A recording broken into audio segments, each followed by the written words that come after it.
दोस्तों, सबसे पहले सब्सक्राइब करें, नोटिफिकेशन बेल दबाएं और सबसे पहले वाली ऑप्शन ऑल करें, जिससे हमारी आने वाली नई वीडियो की नोटिफिकेशन आपको फौरन मिल जाए। जय श्री राम भक्तों। दोस्तों, यह कथा एक ऐसी कथा है, इससे पता लगता है कि अगर कोई हमारे साथ बुरा व्यवहार करता है तो भी हमें लोगों के साथ कैसा व्यवहार करना चाहिए। आज की कथा है कबूतरी का दंड और एक शिकारी। आइए कथा श्रवण करें। एक कबूतर और एक कबूतरी एक पेड़ की डाल पर बैठे थे। दोनों प्यार से एक दूसरे से बातें कर रहे थे और अपने घोंसले की देखरेख कर रहे थे। उन्हें बहुत दूर से एक आदमी आता दिखाई दिया। कबूतरी के मन में कुछ शंका हुई और उसने कबूतर से कहा कि चलो जल्दी उठ चलो, नहीं तो यह आदमी हमें मार डालेगा। कबूतर ने लंबी सांस लेते हुए इत्मीनान के साथ कबूतरी से कहा, भला उसे गौर से देखो तो सही, उसकी अदा देखो, उसका पहनावा देखो, चेहरे से शराफत टपक रही है। ये हमें क्यों मारेगा? बिल्कुल सज्जन पुरुष लग रहा है ये। तुम बेवजह से घबरा रही हो। यह एक पथिक है, केवल अपने पथ पर आगे बढ़ रहा है, इससे हमें कोई नुकसान नहीं है। कबूतर की बात सुनकर कबूतरी चुप हो गई, किंतु कबूतरी के मन में शंका जोर कर रही थी। किंतु कबूतर की बातों की वजह से वह कुछ आगे ना बोल पाई।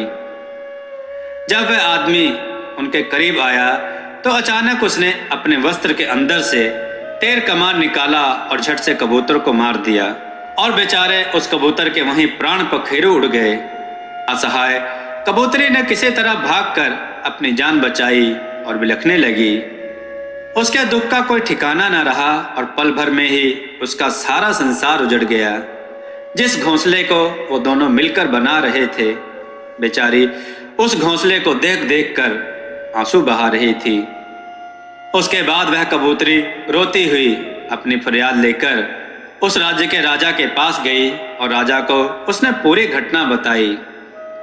राजा बहुत दयालु इंसान था। राजा ने तुरंत अपने सैनिकों को उस शिकारी को पकड़कर लाने का आदेश दिया। तुरंत शिकारी को पकड़कर दरबार में लाया गया। शिकारी ने डर के कारण अपना जुर्म कबूल कर लिया। उसके बाद राजा ने कबूतरी को ही उस शिकारी को सजा देने का अधिकार दे दिया और उससे कहा कि तुम जो भी सजा इस शिकारी को देना चाहो दे सकती हो, तुरंत उस पर अमल किया जाएगा। तुम्हें जो कहना है, जो करना है, कर सकती हो। आज का दंड देने का फैसला सिर्फ तुम्हारा ही होगा।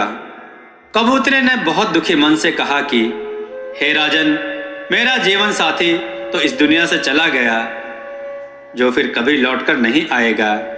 इसलिए मेरे विचार से इस क्रूर शिकारी को बस इतनी ही सजा दी जानी चाहिए कि अगर वो शिकारी है तो उसे हर वक्त शिकारी का ही लिबास पहनना चाहिए, यानी शिकारी के ही कपड़े पहनने चाहिए। यह शराफत का लिबास वह उतार दे, क्योंकि शराफत का लिबास ओढ़कर धोखे से घिनौने कर्म करने वाले सबसे बड़े नीच और समाज के लिए हानिकारक होते हैं। कबूतरी ने कहा, जब हम किसी को जीवन दे नहीं सकते तो किसी का जीवन लेने का अधिकार मुझे नहीं है। मित्रों, कितना सुंदर त्याग कबूतरी का। हमें भी अपना जीवन किसी से बदले की आग में नहीं बिताना चाहिए, मन से उसे क्षमा करना चाहिए। बोलिए जय श्री राधे कृष्ण। मित्रों, आपको यह कथा कैसी लगी? अपने विचार और सुझाव कमेंट में जरूर दें। हमारी कथाओं को लाइक करें, हमारे चैनल को सब्सक्राइब करना ना भूलें। हमारी कथाओं को शेयर जरूर करें, जिससे लोगों को अच्छा ज्ञान प्राप्त हो। जय श्री राम भक्तों।